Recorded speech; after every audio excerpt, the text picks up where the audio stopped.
ఒంటిలో సత్తువ వత్తిగా చేసి నెత్తుటి చుక్కల చమురుగా పోసి పసిబిడ్డలోన ప్రాణదీపాన్ని వెలిగించబూని నావే నీ ఉసురు ఎల్లిపోతున్నగాని యముని గుమ్మానికెదురుగా నిలబడి కలబడి కొట్లాడినవే అమ్మ ఒడి చేరిన బిడ్డ ఎదలు ముద్దాడగా బిగబట్టి నూపిరొక్కసారి కనురెప్పలల్ల కన్నీరుల జారి కన్న ప్రేమకు నిండు సాక్ష్యమై నిలిసేనే అమ్మా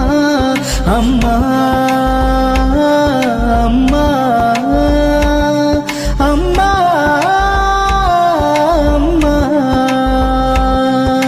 సృష్టికి జీవం పోసినది రెండక్షరాల ప్రేమ నీ గర్భగుడిలో పురుడోసుకున్నదే మానవ చిరునామా అమ్మా